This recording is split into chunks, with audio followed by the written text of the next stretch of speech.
अस्सलामुअलैकुम। इसके पहले की क्लास में हमने पाठ क्रमांक 3 अपकार का उपकार पढ़ा है, जिसके लेखक डॉक्टर दर्शन सिंह आसठ है। उनके बारे में भी हमने देख लिया है। अब हम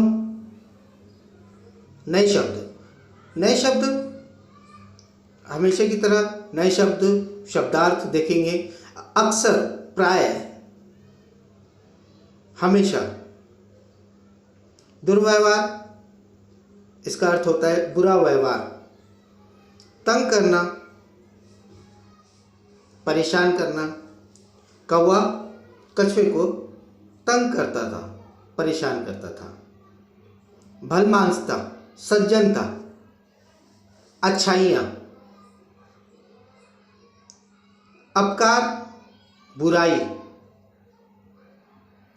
उपकार, भलाई।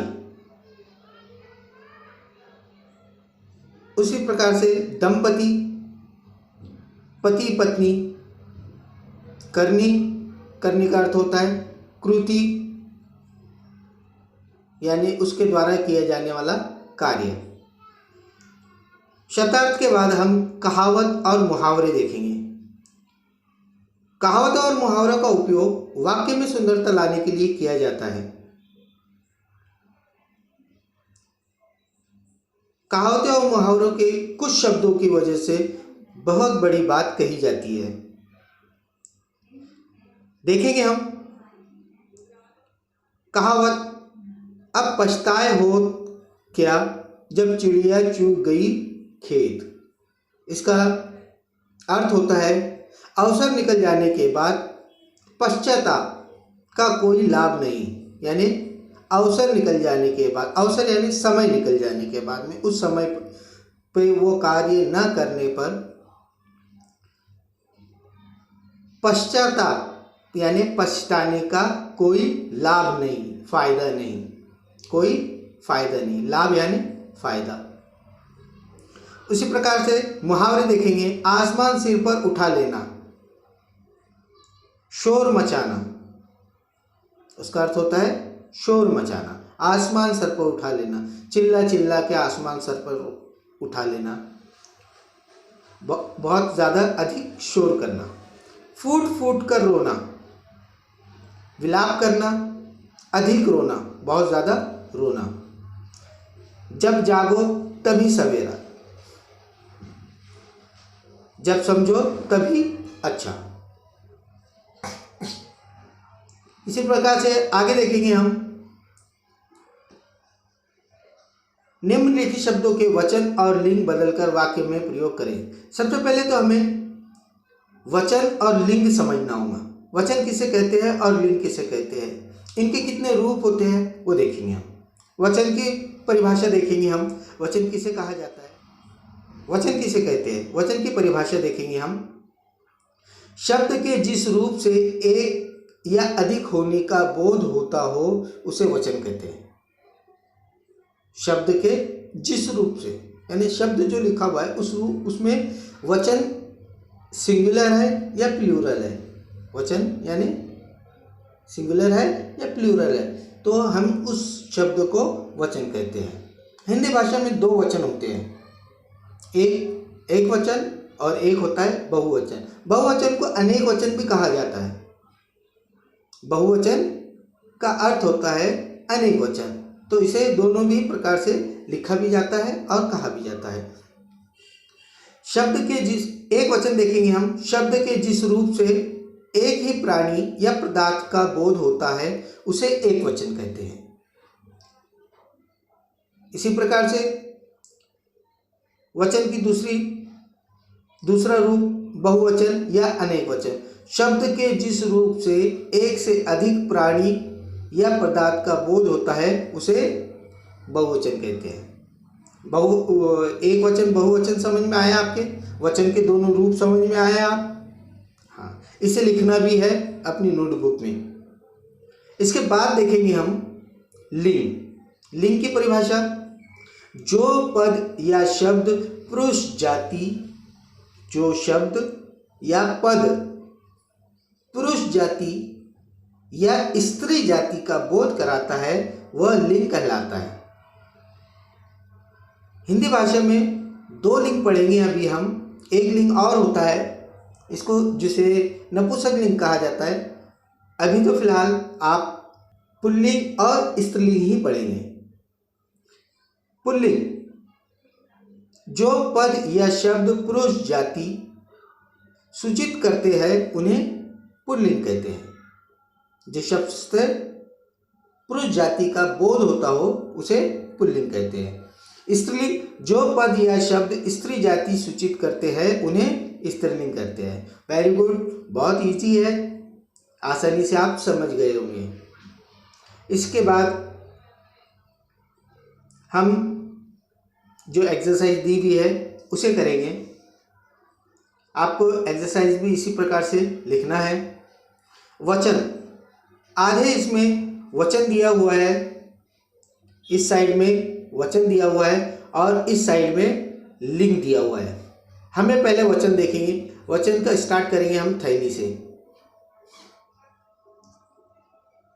गुड़िया दी हुई है, तो गुड़िया आपको पता है स्त्रीलिंग है या पुल्लिंग है? स्त्रीलिंग है। स्त्रीलिंग का पुल्लिंग होगा गुड्डा। अध्यापिका, स्त्री शिक्षक को अध्यापिका कहा जाता है और उसी प्रकार से उसका विरुद्धार्थी होगा अध्यापक। अध्यापिका विरुद्धार्थी उसका अध्यापक, और उसका स्त्रीलिंग हुआ अध्यापिका और पुल्लिंग हुआ अध्यापक। अभिनेत्री, अभिनय करने वाले एक्टर, उनको कहा जाता है अभिनेता, और जो एक्ट्रेस होती है उन्हें कहा जाता है अभिनेत्री। सास स्त्रीलिंग, ससुर पुल्लिंग। अब इन्हें स्त्रीलिंग, पुल्लिंग और एक वचन, अनेक वचन, वचन परिवर्तित करके हम इन्हें वाक्य में उपयोग करेंगे। देखेंगे हम किस प्रकार से वाक्य में उपयोग किया जाता है। पॉलीथीन की थैलियाँ इधर उधर मत फेंको। थैलियाँ, थैली का थैलियाँ, थैली एक वचन, थैलियाँ अनेक वचन। उसी प्रकार से दूसरा देखिए, दीवारों पर पोस्टर लगाना मना है। वाक्य में उपयोग किया है हमने दीवार एक वचन और दीवारों अनेक वचन। तीसरा, दुकान में खाद्य वस्तुओं का भंडार है। वस्तुओं, वस्तु का अनेक वचन वस्तुओं। नंबर 4, बालकों ने स्वच्छता अभियान में भाग लिया। बालक एक वचन और बालकों ने अनेक वचन। उसी प्रकार से हम लिंग परिवर्तन करके वाक्य में उपयोग करेंगे। लिंग जो दिए हुए है, स्त्रीलिंग दिया हुआ है, मेरे गुड्डे की पोशाक सुंदर है। क्या दिया हुआ था वहाँ पे? गुड़िया। गुड़िया का पुल्लिंग क्या हुआ? गुड़िया स्त्रीलिंग है, स्त्रीलिंग को परिवर्तन किया हमने गुड्डे में, और क्या लिखे? मेरे गुड्डे की पोशाक सुंदर है। नंबर 2, अध्यापक पर्यावरण संबंधित जानकारी देते हैं। वहां पर लिखा हुआ है, क्या लिखा हुआ है? अध्यापिका। अध्यापिका को हमने क्या किया? लिंग परिवर्तन किया। यस, पुल्लिंग अध्यापक, और वो संबंधित जानकारी देता है, पर्यावरण संबंधित जानकारी देता है। आगे देखिए, वो अभिनेत्री ने अच्छा अभिनय किया। इसी प्रकार से चौथा, सीमा के ससुर किसान हैं। सास का पुल्लिंग ससुर। Very good. आगे देखते हैं, कुछ और एक्सरसाइज है।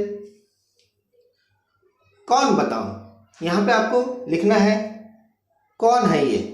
कछुए को तंग परेशान करने वाला कौन है? यस, कौवा। मुंह में अंडा पकड़ने वाला कछुआ।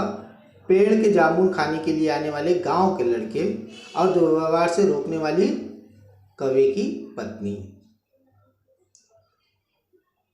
निम्नलिखित प्रश्नों के उत्तर लिखो। प्रश्न के उत्तर में वक्त समय ज़्यादा होने के कारण आपको सिर्फ पढ़ के बता रहा हूँ, आप इसे एज इट इज़ लिख लीजिएगा। प्रश्न पहला, अपकार का उपकार इस कहानी के लेखक का नाम क्या है? अपकार का उपकार इस कहानी के लेखक डॉक्टर दर्शन सिंह आसठ है। प्रस्तुत कहानी में लेखक ने क्या संदेश दिया है? प्रस्तुत कहानी में लेखक ने यह संदेश दिया है कि हमारे साथ दुर्व्यवहार करने वालों के साथ भी सौहार्दपूर्ण व्यवहार करना चाहिए। डॉक्टर दर्शन सिंह आसठ की रचनाएं कौन कौन सी है? हम देखेंगे डॉक्टर आसठ की रचनाएं पापा अब ऐसा नहीं होगा, मेहनत की कमाई का सुख आदि है।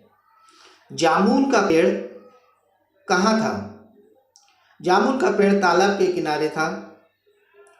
कौवे की पत्नी का स्वभाव कैसा था? कौवे की पत्नी का स्वभाव नम्र था। कौवे को किस कार्य में बड़ा मजा आता था? उत्तर है कौवे को कछुए को परेशान करने में बड़ा मजा आता था।